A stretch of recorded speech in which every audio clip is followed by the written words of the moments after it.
Donald Trump's trade war forced a family-owned Texas steel fabricator to the brink of bankruptcy.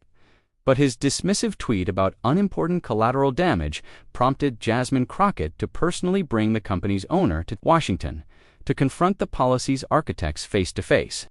Before the C-SPAN cameras could even cut to a commercial, the clip was already ripping across the internet. The moment wasn't just a soundbite, it was a detonation. On Twitter, #WeAreNotCollateralDamage became the #1 trending topic in under an hour. A geyser of shared outrage from farmers, factory workers, and small business owners who saw their own struggles reflected in the quiet dignity of a man from Dallas. News producers, who had previously written off the Senate Banking Committee hearing as a sleepy affair, scrambled to get their hands on the footage, replaying Crockett's words on a loop. Inside the ornate hearing room, the carefully constructed facade of political decorum had shattered, leaving behind a silence so profound it felt louder than the shouting that usually defined Washington. 2 days earlier, the concept of a Senate hearing felt like something from another planet to David Ramirez. His world was the 40,000-square-foot floor of Ramirez Steel, a company his grandfather, an immigrant from Mexico, had started with a second-hand welder and a dream.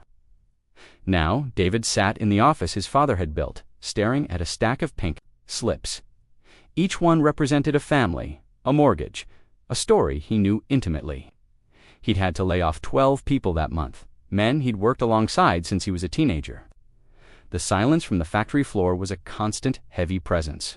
The culprit wasn't a lack of orders. It was the tariff, a blunt instrument of a trade war that had doubled the cost of the specialty imported steel his company relied on. His larger competitors, the ones with lobbying firms on K Street, had secured exemptions. He had not. He was scrolling through his phone looking for any piece of good news. When he saw the tweet from Donald Trump, it wasn't in response to him, just a broadside defending the trade policy. Some businesses might get hurt. That's life, Trump had written. Unimportant collateral damage in a much bigger win for the country. They should have been smarter. David read the words unimportant collateral damage twice. He thought of Miguel, his lead welder who had just had a new baby.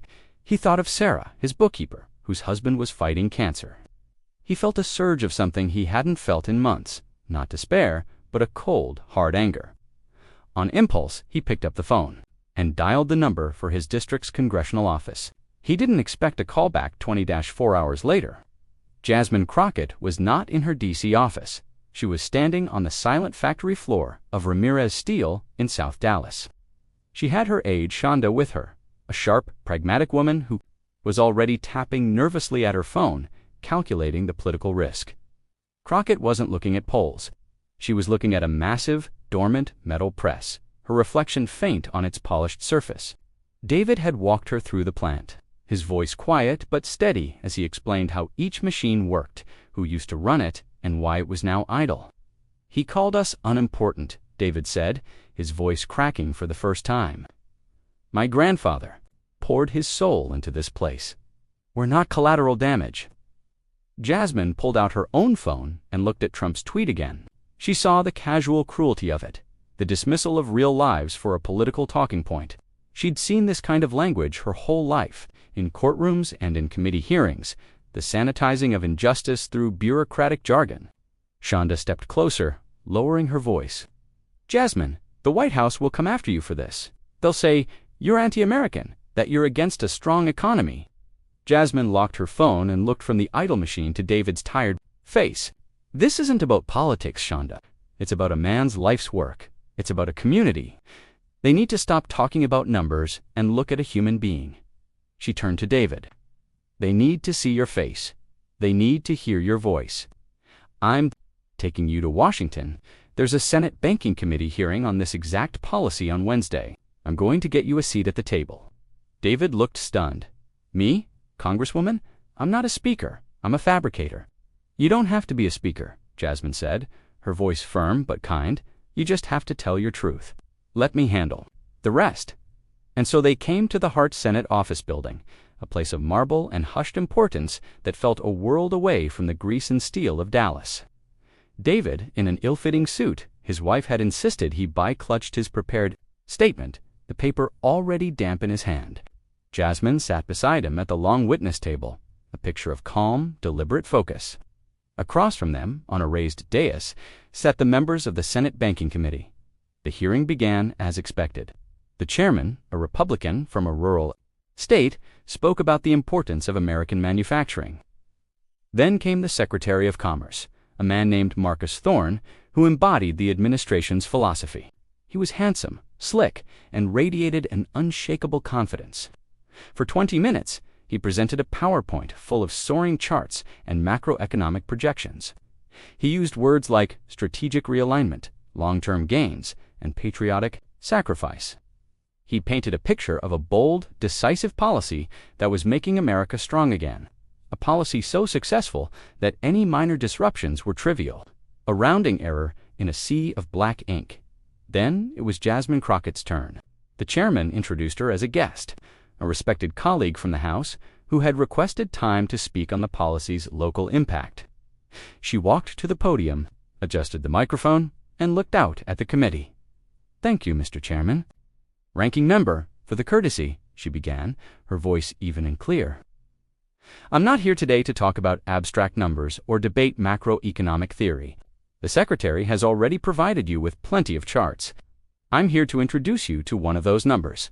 His name is David Ramirez.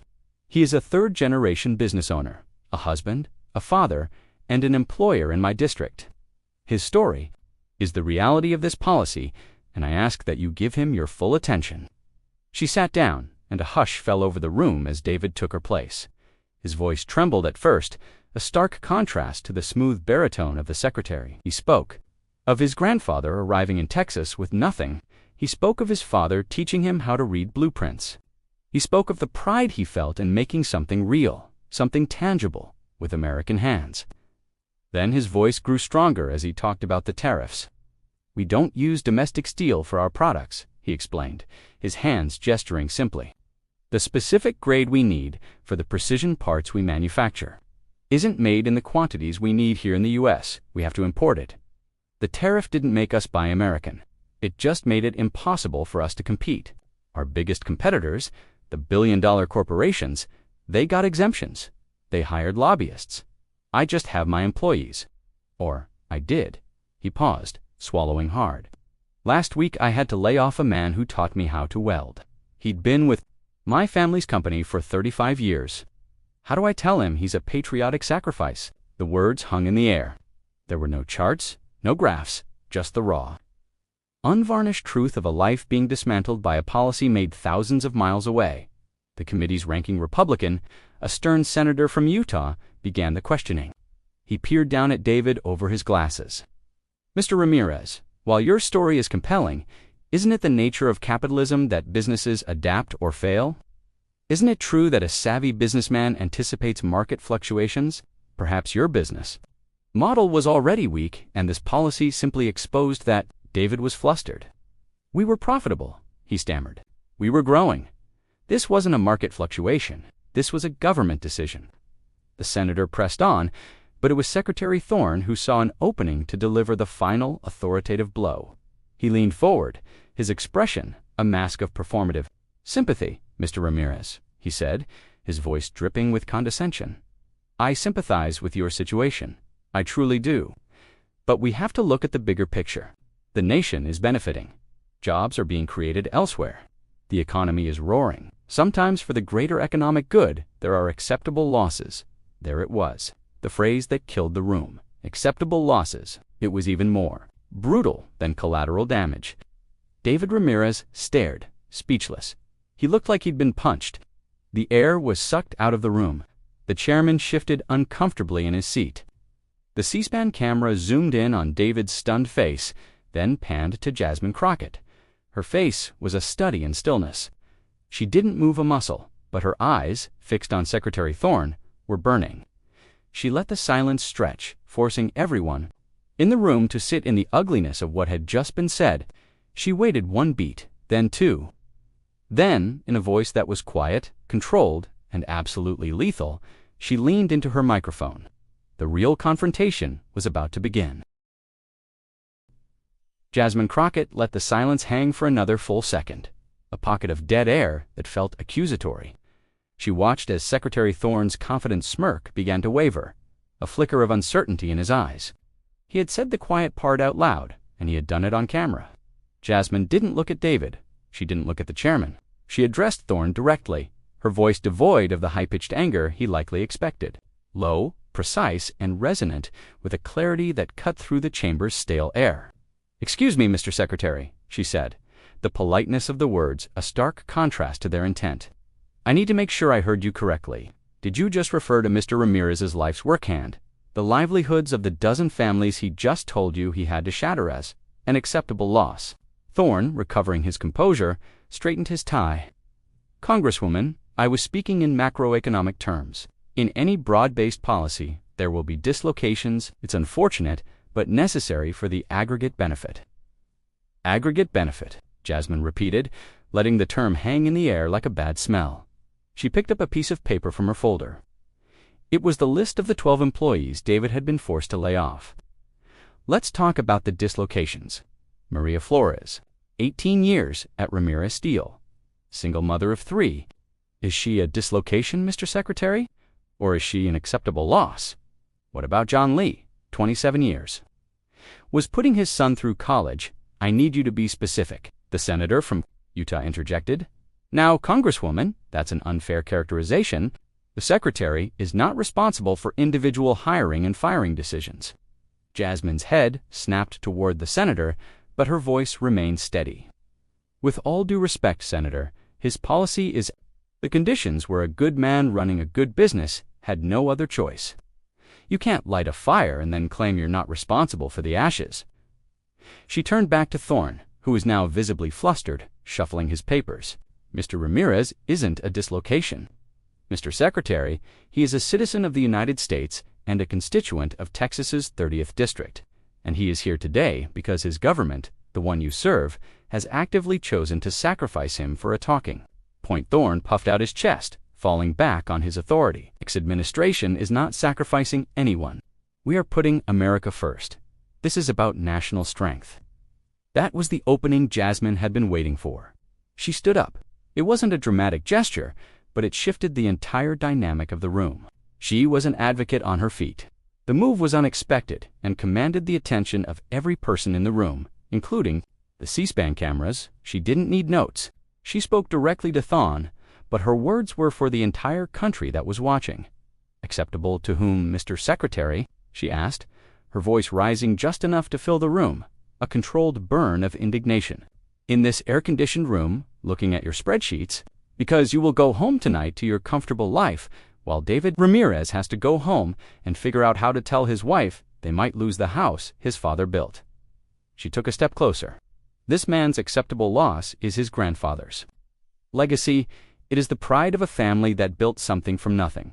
It is the source of income for dozens of other families in my community. The greater good you speak of doesn't exist when it's built on the backs of broken families and shuttered businesses. That's not a strong economy. That's a house of cards." She paused, letting her words sink in. David Ramirez was watching her, his face a mixture of awe and disbelief. For the first time in months, he looked like he wasn't alone. "You came here with charts and slogans," Jasmine continued, her gaze unwavering. "Women at Ramirez Steel have already paid their dues. They pay their taxes, they raise their families, they contribute to their community. They are not collateral damage, they are constituents, and you, Mr. Secretary, you work for them." She held his gaze for a final piercing moment, then turned to the chairman. "Thank you. I believe he's told us everything we need to know." With that, she walked back to her seat next to David, gave his shoulder a firm, reassuring squeeze, and sat down. She had not yelled. She had not insulted anyone. She had simply, methodically, and ruthlessly dismantled the Secretary's entire argument by replacing his cold abstractions with a human truth. The room was silent. The senator from Utah, who had been so eager to question David, now stared down at his notes, avoiding eye contact. The chairman, looking stunned, mumbled, "Thank you, Congresswoman," and quickly called for a 10-minute recess. The moment the recess was called, the room erupted. Aides rushed to the senators, his own staff, who hustled him out of a side door. Reporters in the press gallery were already on their phones, dictating the explosive exchange to their news desks. Jasmine ignored all of it. She leaned over to David Ramirez. "You did great," she whispered. "You did everything you needed to do." David could only nod, tears welling in his eyes. He was crying from the shock of being seen, of being heard, of having his dignity so fiercely defended in a place that was designed to strip it away. As they stood to leave, a junior senator from the opposing party, a man she barely knew, walked over and shook her hand. "Thank you for that, Congresswoman," he said, his voice low. "That needed to be said." Outside the hearing room, their exit was blocked by a swarm of reporters shouting questions. Shonda, who now looked less nervous and more like a field general, cleared a path. They didn't stop until they were in a quiet hallway deep in the Capitol building. David finally found his voice. I've never seen anything like that," he said, shaking his head in wonder. "Thank you. No one has ever fought for me like that." "My job," Jasmine said simply, though the fire was still in her eyes. "That's the job." Her phone was already buzzing uncontrollably, a cascade of notifications. Shonda held up her own phone, her eyes wide. "Jasmine, you're everywhere." The clip is already over 1 million views. #WhyAreNotCollateralDamage is trending worldwide. The White House press office just put out a statement calling your comments a disrespectful and theatrical stunt. Jasmine allowed herself a small, grim smile. "Good," she said. "Let them." Saw the real story today. They saw David. The battle was over, but Jasmine knew the war had just begun. The personal cost of that victory was still to be counted. The immediate aftermath was a digital concussion. By the time Jasmine, Shonda, and a shell-shocked David Ramirez made it to the relative sanctuary of her Longworth House office building office, the internet was a wildfire of their own making. To CNN on mute while scrolling through feeds on her tablet, her expression a mixture of exhilaration and dread. "It's everywhere," she said, her voice hushed. "TikTok is the main driver. There's already a split-screen video with over 5 million likes. Trump's collateral damage tweet on one side. Your acceptable to whom speech on the other. They're using it as a sound. Kids are reenacting it." The president of the Ohio AFL-CIO just posted the clip with the caption, "Congresswoman Crockett just spoke for every worker in this country. The Chamber of Commerce is getting hammered online." Dissecting the exchange, the administration's surrogate was sticking to the script, calling Jasmine's actions disrespectful and theatrical, but his argument was visibly failing. The opposing pundit shot back, "Theatrical. A man's life is falling apart, and his government calls him an acceptable loss." The only thing theatrical was the secretary's pathetic attempt to justify it. The network replayed the clip again. Jasmine standing, her voice clear and controlled, her words landing like precision-guided missiles. Secretary Thorne had become an instant meme, his face frozen in a moment of arrogant condescension.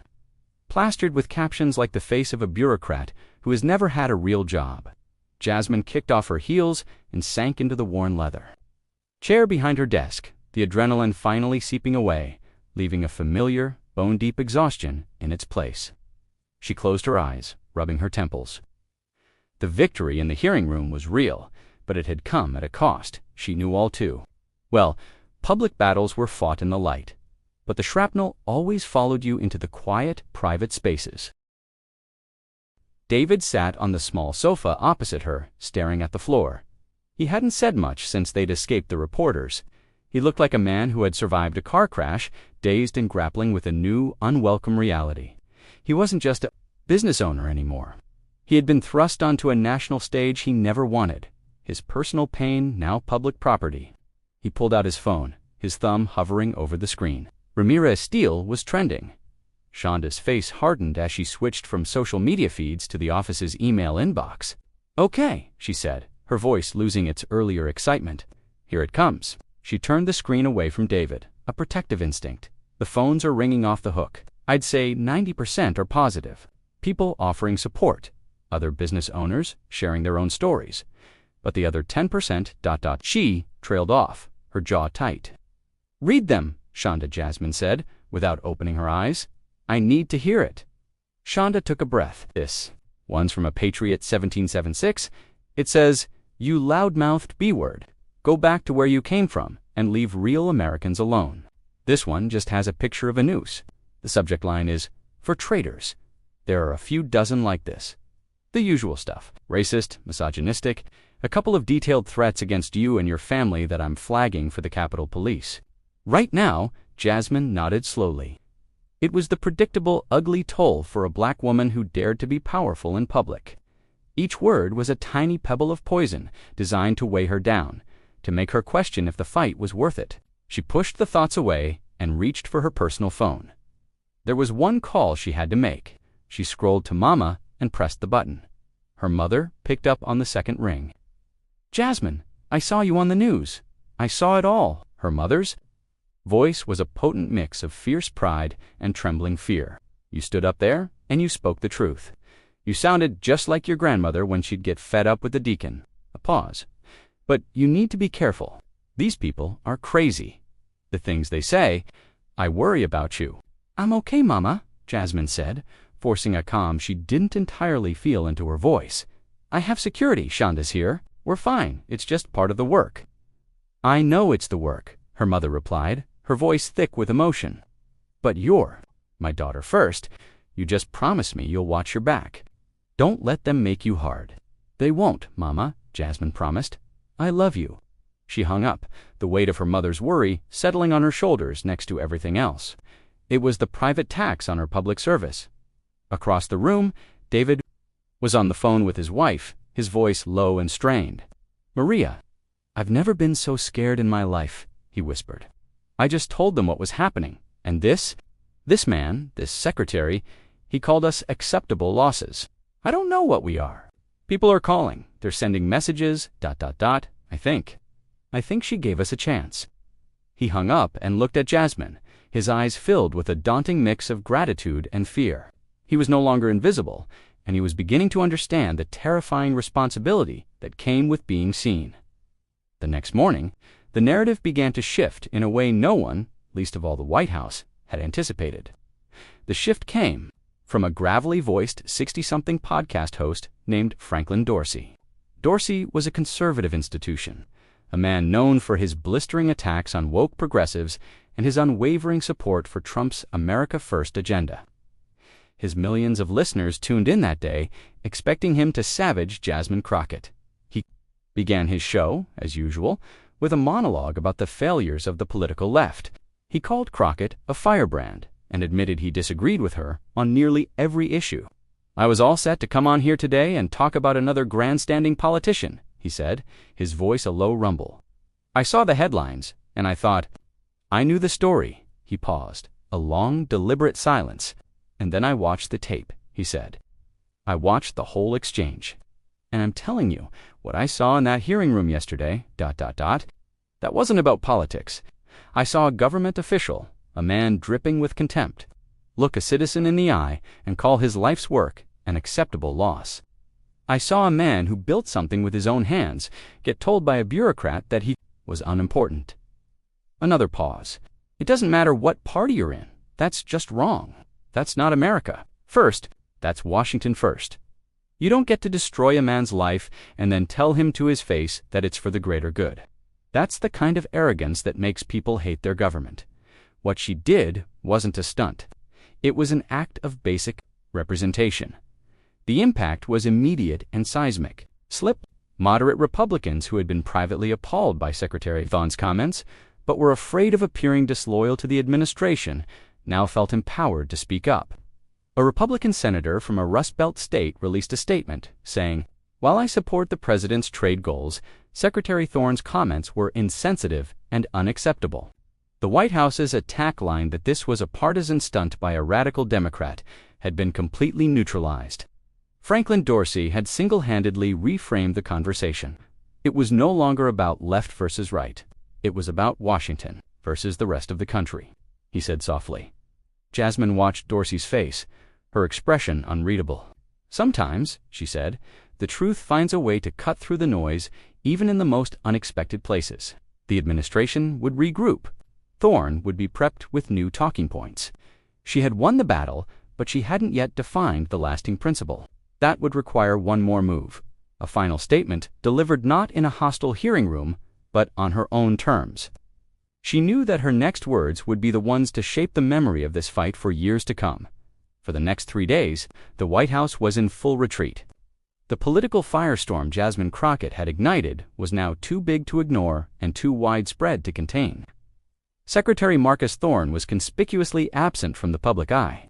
News reports, citing anonymous senior officials, said he had been called to Camp David for strategy sessions, a well-known Washington euphemism for being put in a penalty box. The daily press briefing became a brutal spectacle. The press secretary, a woman adept at polished deflections, found her usual tactics useless. Does the president still have full confidence in Secretary Thorne? The president is focused on his America First agenda. That doesn't answer the question, another reporter shot back. Has the president spoken to Mr.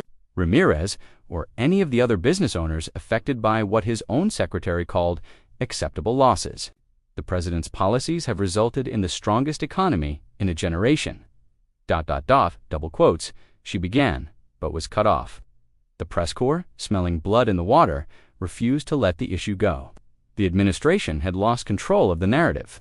A direct consequence of the viral moment in the hearing room and Franklin Dorsey's subsequent shocking endorsement, in Jasmine's office, the atmosphere was electric.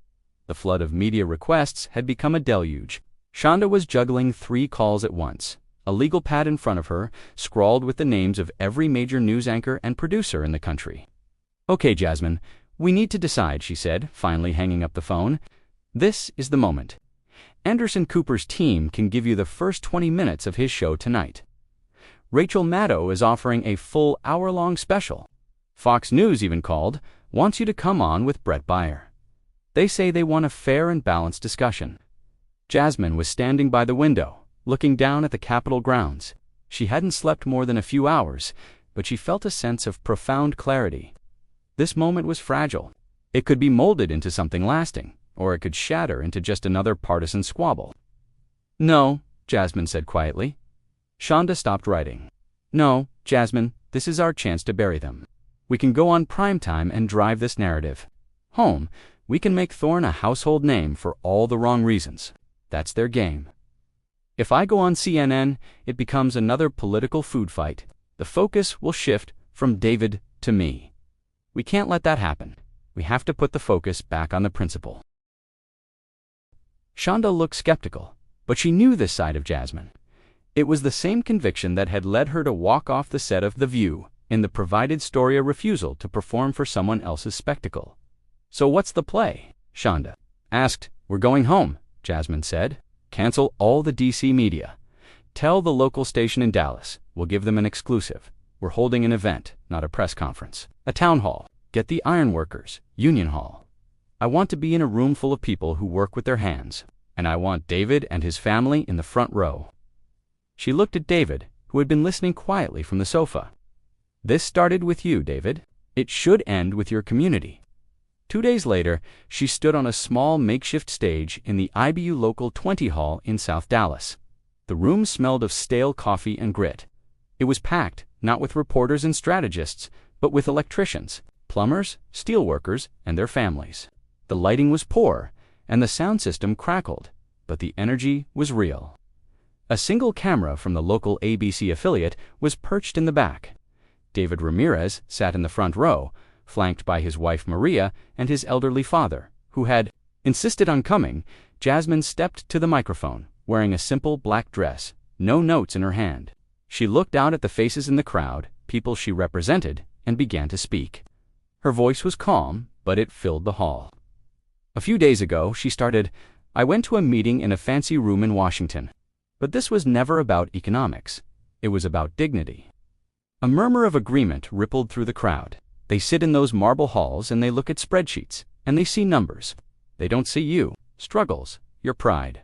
They see rounding errors. They see dislocations. They see collateral damage. She paused, her eyes finding David in the front row. They looked a good man in the face and called his life's work. The legacy his grandfather built from dust, an acceptable loss. The anger in the room was palpable now, a low, rumbling thing. "Losses has lost its way," she declared, her voice rising with controlled passion. "A government that believes it has the right to sacrifice its citizens for a slogan has forgotten who it serves. It has forgotten that the government works for the people, not the other way around. I want to be very clear about something. The most patriotic thing you can do is not to blindly salute a policy. The most patriotic thing you can do is to hold your government accountable when it is wrong. The most American thing you can do is stand up in whatever way you can and say, I am not unimportant. My family is not a rounding error. My life's work is not collateral damage. The hall erupted in applause and shouts of, "That's right." Jasmine let it wash over her for a moment before raising her hand for quiet. This fight was never about one man or one company in one district. It was about sending a message to the people in power. A message that the true strength of this nation isn't found in their stock market reports or their GDP projections. It's found here. It's in the hands of people who build, people who create, people who show up every day and do the work. It's in the calloused hands of people like David Ramirez. She ended her speech by turning directly to David. David, thank you for your courage. Thank you for letting me share your story. You reminded this whole country that there is no greater good if it requires us to abandon our neighbors. The speech, filmed by that single local news camera, was more powerful than any slickly produced DC segment could have ever been. It was raw, authentic, and it spoke a fundamental truth. By the next morning, the clip had eclipsed the Senate hearing footage. It wasn't just a takedown of an opponent, it was a declaration of American values. The impact was swift. That afternoon, the White House quietly announced that a new series of small business tariff exemption reviews would be fast-tracked by the Commerce Department. The press release didn't mention Secretary Thorne or David Ramirez, but everyone knew it was a direct capitulation. It was a clear, undeniable victory. A week later, David Ramirez was back in his office at the plant. The air was different. The silence wasn't as heavy. He had just hung up the phone with the senior administrator from the Commerce Department, the same department that had ignored his letters for months. His exemption application, previously lost in a bureaucratic black hole, had been approved. He walked out onto the factory floor, where two of the men he had laid off were already back at their stations, their welding torches casting bright, hopeful arcs of light. He had hired them back that morning. He still had a long way to go, but for the first time in a year, the path forward was clear. He was no longer just a victim of a policy. He was an advocate, his phone ringing with calls from other small business owners asking for advice. He had found his voice in the echo of Jasmine Crockett's, miles away. In a small city in Michigan, a 32-year-old city councilwoman named Sarah Jenkins sat in her car outside of City Hall. National developer wanted to rezone a historic downtown block to build luxury condos. The deal would displace half a dozen locally owned small businesses, including a beloved bookstore run by an elderly couple. The mayor and the rest of the council were pushing her to vote yes, telling her it was for the greater good of the city's tax base. They told her the small shops were an acceptable loss for progress. She was the deciding vote, and she was on the verge of caving to the immense pressure. Feeling defeated, she pulled out her phone and scrolled through a news feed. She stopped on a video of a black congresswoman speaking in a crowded hall. The headline read, "Crockett to D.C. We are not collateral damage." Jenkins sat in the driver's seat of her Ford Focus, the engine off, the sterile light of her phone illuminating her face. The audio from the clip was tinny, but the words were crystalline. She heard Jasmine Crockett say, "A government that sees its own people as acceptable losses has lost its way." The phrase hit her like a physical blow. It was the exact sentiment, almost the exact language the mayor had used in their private meeting, trying to persuade her. He'd called the displacement of the downtown shops a regrettable but acceptable loss. For the sake of the city's future, Sarah's thumb hovered over the replay button. High school history teacher who had run for office because she was tired of feeling helpless, now she was learning that helplessness could feel just as profound on the inside of power as it did on the outside. She watched as Crockett looked directly into the camera, her expression not one of rage, but of unshakable conviction. "Most patriotic thing you can do," Crockett said, "is to hold your government accountable when it is wrong." Sarah took a deep, shuddering breath. For weeks, she had been agonizing, losing sleep, feeling the immense weight of the developer's influence and the mayor's political machine. She had been made to feel that her opposition was naive, that she was standing in the way of progress, that her sentimentality was a weakness. Jasmine Crockett's words didn't give her a new argument. They gave her back her own spine. They reminded her why she ran for office in the first place. She turned off her phone, the screen going dark. She got out of the car and walked up the steps of the small brick city hall, her stride more purposeful than it had been minutes earlier. The council chamber was packed. On one side sat the developers' team men in expensive suits with confident smiles. On the other side were the small business owners, their faces etched with anxiety. She saw the Hendersons, the elderly couple who had run the Book Nook for 40 years, sitting in the front row, holding hands. The meeting proceeded as expected. The developer gave a slick presentation about job creation and increased property tax revenue. The mayor followed with a soaring speech about seizing the future and not being afraid of bold changes. He spoke of the greater good. Finally, he called for the vote on the zoning change. The first 3 council members, all allies of the mayor, voted aye. The next 2 voted nay. The room fell silent. It all came down to Sarah. "Councilwoman Jenkins," the mayor said, his tone expectant. Sarah cleared her throat, her heart pounding. She looked past the mayor, past the lawyers, and directly at Mr. and Mrs. Henderson. "I've heard a lot tonight about the greater good and about progress," she began, her voice quiet but steady. "But I have to ask, the greater good for whom? For a national corporation that will take its profits out of our state, or for the people who have poured their lives and their savings into our downtown?" The mayor's smile faltered. He started to interrupt, but Sarah continued, her voice gaining strength. "I was told in no uncertain terms that the loss of these businesses would be an acceptable loss for our city. But I look at Mr. and Mrs. Henderson, who hosted my book club in their store just last month. I think of the generations of children who learned to love reading in their aisles. And I don't see an acceptable loss. I see the heart of our city." She paused, then delivered the final blow. "My job is to represent the people of this city, not the interests of a developer from out of state. My vote is no." A wave of shock, followed by a surge of applause from the business owner's side of the room, filled the chamber. The Hendersons were openly weeping, their faces a picture of profound relief. The motion had failed, 3-3. The developers' suits were already packing their briefcases. Their confident smiles vanished. After the meeting was adjourned, Mr. Henderson approached Sarah, his old, frail hands trembling as he took hers. "Thank you," he whispered, his voice choked with tears. "You saved our life's work." In that moment, Sarah Jenkins understood the echo. The courage of a congresswoman in a hearing room in Washington, D.C., had rippled across the country and landed in her small town, giving her the strength to protect her own community. The principle had been made real. Back in Washington, the ripples were creating waves of their own. Jasmine Crockett's public profile had fundamentally shifted. She was no longer just a sharp questioner in committee hearings. She had become a national voice for a certain kind of principled, people-first politics. Invitations poured in not just from cable news shows, but from organizations that had never reached out to her before. The National Federation of Independent Business asked her to be their keynote speaker. A coalition of family farmers in Iowa invited her for a roundtable discussion. On social media, the term Crockett's Rule had begun to pop up. Never pursue a policy where human beings are the collateral damage. A week after her speech in Dallas, Jasmine was sitting in a booth at Norma's Cafe, a legendary Oak Cliff diner, having a quiet breakfast. No aides, no cameras. She was trying to reconnect with the rhythm of her district.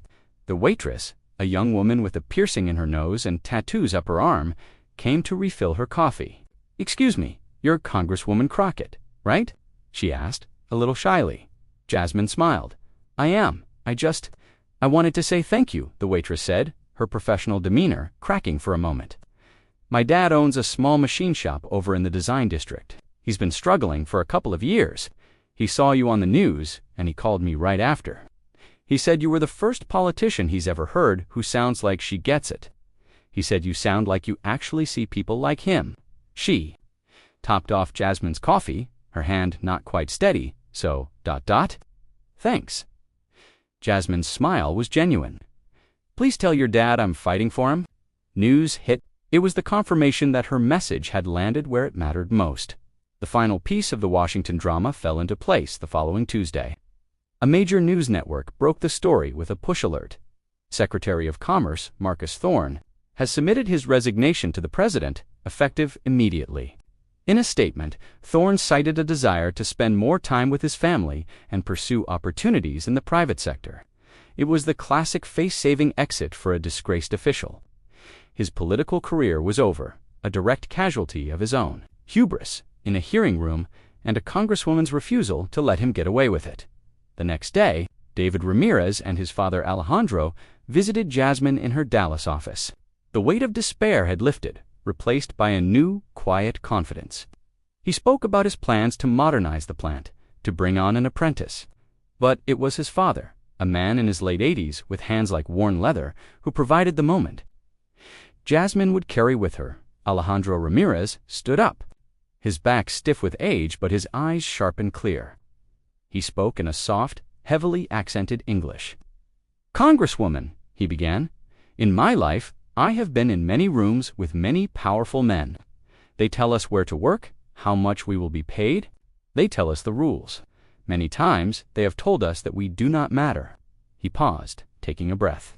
"You were the first powerful person to ever walk into one of those rooms and tell them they were wrong." He slowly raised his hand and placed it over his heart, a gesture of respect that transcended language. "Thank you." Jasmine felt a lump form in her throat. This was the victory. It wasn't Thorne's resignation or the policy change. It was this moment. It was everything. 3 weeks after Secretary Thorne's resignation, the political world had largely moved on. New controversies had erupted, new battles were being fought, and the news cycle. But for Jasmine Crockett, the echoes of the fight remained. The story hadn't ended. It had simply settled into something more permanent, a new foundation in her public life. She was on an early morning flight from Dallas back to Washington, the first light of dawn streaking the sky outside her window. The frantic energy of the past month had subsided, leaving room for reflection.